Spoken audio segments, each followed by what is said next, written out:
하나님의 말씀은 맛있습니다. 하나님의 말씀은 즐겁습니다. 하나님의 말씀은 생명과 행복을 줍니다. 500독 성경 통독 훈련 원장입니다. 여수 살리는 교회 임기한 목사가 하나님의 말씀을 봉독하고 전하는 하늘의 문이 활짝 열리는 시간입니다. 함께 하시면 기적이 일어납니다. 알람을 설정하시고 들으시면 좋겠습니다. 오늘은 역대상 9장을 봉독하고 하나님 말씀을 전하겠습니다. 역대상 9장. 온 이스라엘이 그 계보대로 계수되어 그들은 이스라엘 왕조실록에 기록되니라. 유다가 범죄함으로 말미암아 바벨론으로 사로잡혀 갔더니 그들의 땅 안에 있는 성읍에 처음으로 거주한 이스라엘 사람들은 제사장들과 레위 사람들과 느디님 사람들이라. 유다 자손과 베냐민 자손과 에브라임과 므낫세 자손 중에서 예루살렘에 거주한 자는 유다의 아들 베레스 자손 중에 우대이니 그는 암미우스의 아들이요 오므리의 손자요 이므리의 증손이요 바니의 현손이며 실로 사람 중에서는 맏아들 아사야와 그의 아들들이요 세라 자손 중에서는 여우엘과 그의 형제 690명이요 베냐민 자손 중에서는 하스누아의 증손 호다위아의 손자 무슬람의 아들 살루요 여호람의 아들 이브느야와 미그리의 손자 우시엘의 아들 엘라요 이브니야의 증손 르우엘의 손자 스바데의 아들 무슬람이요 또 그의 형제들이라. 그들의 계보대로 계수하면 956명이니 다 종족의 가문의 우두머리더라. 제사장 중에서는 여다야와 요야립과 야겐과 하나님의 성전을 맡은 자 아사랴이니 그는 힐기야의 아들이요 무슬람의 손자요 사독의 증손이요 무라요스의 현손이요 아이두베의 오대손이며 또 아다야이니 그는 여호람의 아들이요 바스울의 손자요 말기야의 증손이며 또 마아세니 그는 아디엘의 아들이요 야세라의 손자요 무슬람의 증손이요 무실레메스의 현손이요 임멜의 오대손이며 또 그의 형제들이니 종족의 가문의 우두머리라. 하나님의 성전의 임무를 수행할 힘있는 자는 모두 1760명이더라. 레위 사람 중에서는 무라리 자손 스마야이니 그는 하수베의 아들이요 아스리감의 손자요 하사바의 증손이며 또 박박갈과 헤레스와 갈랄과 마따냐이니 그는 미가의 아들이요 시그리의 손자요 아삽의 증손이며 또 오바다이니 그는 스마야의 아들이요 갈랄의 손자요 여두둔의 증손이며 또 베레가이니 그는 아사의 아들이요 엘가나의 손자라. 누더바 사람의 마을에 거주하였더라. 문지기는 살룸과 악국과 달몬과 아이만과 그의 형제들이니 살룸은 그 우두머리라. 이 사람들은 전에 왕의 문 동쪽 골 레위 자손의 진영의 문지기이며 고라의 증손 에비아삽의 손자 고레의 아들 살룸과 그의 종족 형제 고라의 자손이 수종드는 일을 맡아 성막 문들을 지켰으니 그들의 조상들도 여호와의 진영을 맡고 출입문을 지켰으며 여호와께서 함께하신 엘르아살의 아들 비느하스가 옛적에 그의 무리를 거느렸고 무슬레마의 아들 스가랴는 해막 문지기가 되었더라. 택함을 입어 문지기가 된 자가 모두 212명이니 이는 그들의 마을에서 그들의 계보대로 계수된 자요 다윗과 선견자 사무엘이 전에 세워서 이 직분을 맡긴 자라. 그들과 그들의 자손이 그 순찰을 쫓아 여호와의 성전 곧 성막문을 지켰는데 이 문지기가 동서남북 사방에 섰고 그들의 마을에 있는 형제들은 이레마다 와서 그들과 함께 있으니 이는 문지기의 우두머리 된 레위 사람 넷이 중요한 직분을 맡아 하나님의 성전 모든 방과 곳간을 지켰음이라. 그들은 하나님의 성전을 맡은 직분이 있으므로 성전 주위에서 밤을 지내며 아침마다 문을 여는 책임이 그들에게 있었더라. 그 중에 어떤 자는 섬기는 데 쓰는 기구를 맡아서 그 수요대로 들여가고 수요대로 나오며 또 어떤 자는 성소의 기구와 모든 그릇과 고운 가루와 포도주와 기름과 유향과 향품을 맡았으며 또 제사장의 아들 중에 어떤 자는 향품으로 향기름을 만들었으며 고라 자손의 살룸의 맏아들 마디다라는 하는 레위 사람은 전병을 굽는 일을 맡았으며 또 그의 형제 그앗 자손 중에 어떤 자는 진설하는 떡을 맡아 안식일마다 준비하였더라. 또 찬송하는 자가 있으니 곧 레위 우두머리라. 그들은 골방에 거주하면서 주야로 자기 직분에 전념함으로 다른 일은 하지 아니하였더라. 그들은 다 레위 가문의 우두머리이며 그들의 족보의 우두머리로서 예루살렘에 거주하였더라.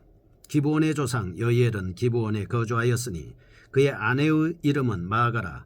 그의 맏아들은 압돈이요 다음은 술과 기스와 바알과 넬과 나답과 그돌과 아이오와 스가랴와 미글롯이며 미글롯은 시므함을 낳았으니 그들은 그들의 친족들과 더불어 마주하고 예루살렘에 거주하였더라.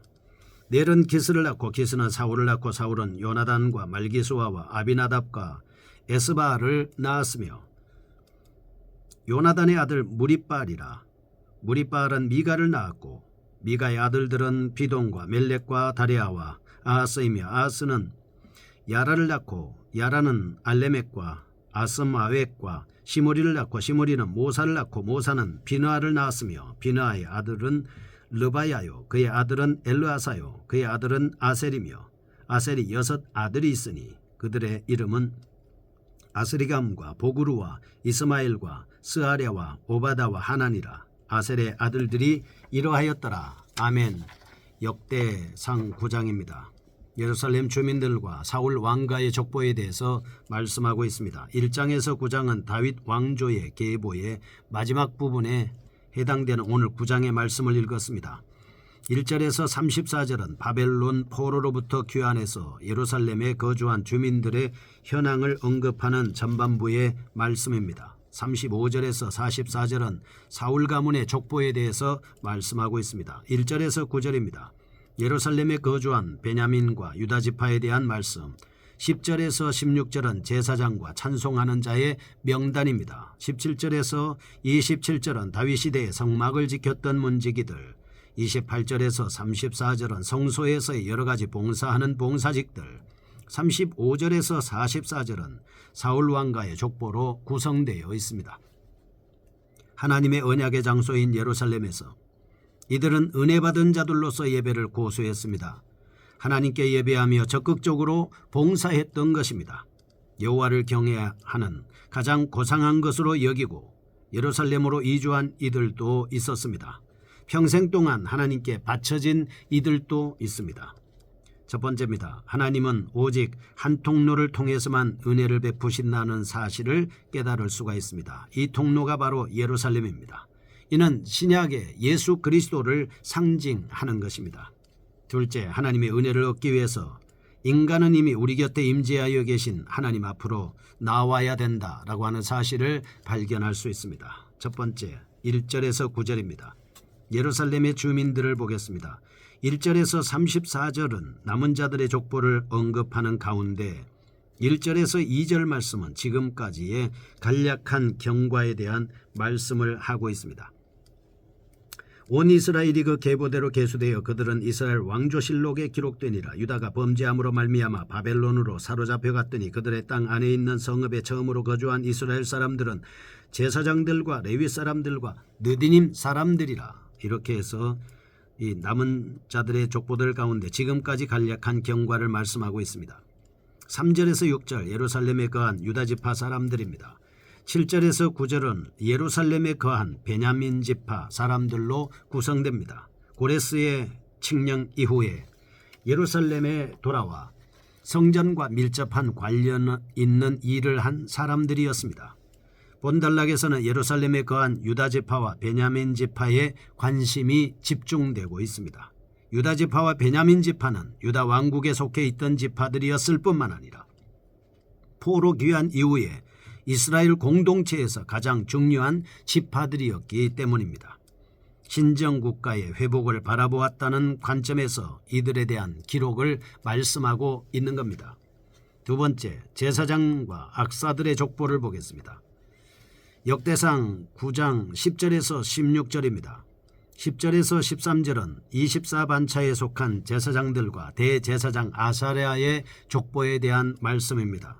14절에서 16절은 레위 사람 중 찬송하는 자들의 족보로 구성되어 있습니다.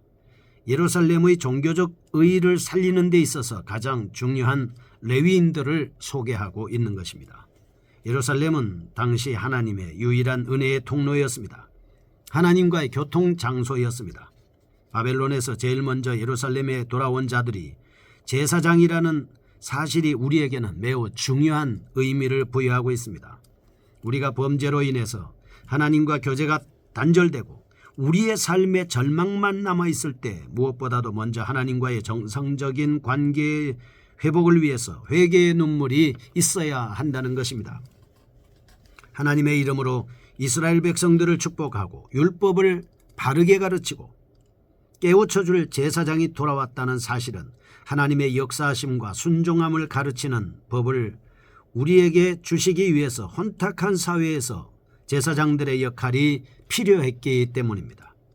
하나님은 하나님의 거룩한 뜻을 스스로 이루실 수도 있지만 반드시 헌신적인 소수의 무리를 통해서 그 뜻을 이루어 가십니다. 헌신과 희생이 없이는 결코 하나님의 뜻을 이룰 수 없다는 교훈을 우리가 알 수가 있습니다.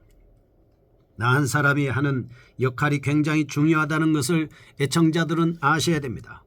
내가 교회에서 하는 나 한 사람의 봉사, 오늘 방송국에서 하는 나 한 사람의 봉사, 마을에서 하는 나 한 사람의 봉사, 국가를 위해서 하는 나 한 사람의 봉사, 나 한 사람의 봉사야말로 모든 소속기관을 살릴 수 있다라고 하는 것을 알 수가 있습니다. 17절에서 27절입니다. 성막의 문지기들입니다. 17절에서 21절은 문지기들의 두목들입니다. 22절은 문지기의 조직적인 봉사의 시작, 23절에서 27절은 문지기의 조직적인 봉사의 내용으로 구성되어 있습니다. 비천하게 보이는 직무일지라도 최선을 다해서 영광을 얻은 문지기들의 헌신적인 봉사를 볼 수가 있지요. 그들의 직무가 대제사장이나 제사장들 또는 악사 등의 직무에 비해서 상대적으로 비천하기는 했습니다. 그러나 그 직무는 기꺼이 제사 또는 예배를 가능하게 하기 때문에 성막 주위를 감시하는 것에 불과하기는 했지만 이 직무에 별다른 재능이 필요하지는 않았습니다. 다만 열심히 봉사하면 되는 것이었습니다. 이들의 헌신적인 봉사로 말미암아 본질적인 일들이 가능해졌다는 사실을 우리가 간과해서는 안 됩니다. 교훈입니다. 첫째, 많은 재능이 있으나 그것을 하나님을 위해 활용하지 않는 자 보다는 재능이 적으나 그것을 하나님을 위해 10분 발휘하는 자가 더 복된 것이다. 둘째, 교회의 직분 중에 그 어떠한 것도 우열에 의해서 무시될 수 없다라고 하는 것이죠. 셋째, 하나님은 사람을 외모로 판단하지 않습니다. 그 행위를 중히 여기신다는 사실입니다. 이에 따라서 맡은 자들은 충성하기만 하면 된다라고 하는 것을 알 수가 있겠습니다. 네 번째입니다. 28절에서 34절 레위인의 다양한 직분들을 볼 수가 있습니다. 28절은 기명을 맡아서 일하는 자, 29절은 성소의 기구를 담당하는 자, 30절은 향기름을 만드는 자, 31절에서 32절은 진설하는 떡을 만드는 자, 33절에서 34절은 찬송하는 자 등입니다. 이들의 다양한 봉사직을 통해서 헌신하는 하나하나가 모여 하나님의 뜻이 성취됩니다. 하나님의 영광이 드러납니다. 하나님 앞에서 그러기 때문에 큰 가치를 지녔다라고 하는 것을 볼 수가 있겠습니다. 교훈입니다. 첫째, 오늘날 교회에서 행해지는 봉사는 다양한 직분들을 통해서 이루어져야 된다라고 하는 사실입니다. 둘째, 이 다양한 직분들이 모두 신령한 가치를 지니고 있다라고 하는 것이죠. 세 번째, 교회의 직분들이 다양해지면 다양해질수록 하나님의 영광이 크게 드러나게 될 수 있다라고 하는 사실입니다.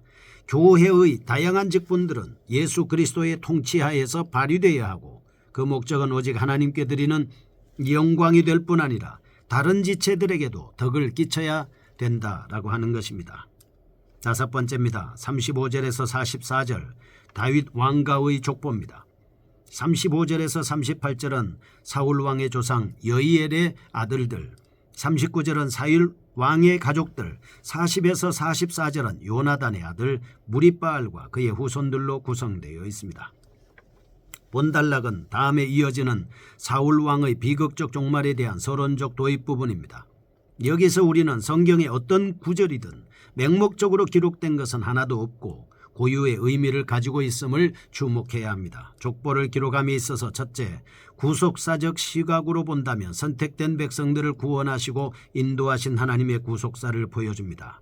둘째, 언약적 시각으로 본다면 아브라함의 언약과 모세 언약의 기초에 언약 백성인 이스라엘이 집중적으로 기록되어 있습니다. 셋째, 제사장적 시각으로 본다면 제사장 나라로서 면모를 어떻게 갖추어 가는가를 초점이 맞춰져 있고, 넷째, 신정국가적 시각에서 본다면 신정국가인 다윗 왕조와 그 이후의 유다 왕조의 관심을 기록했습니다.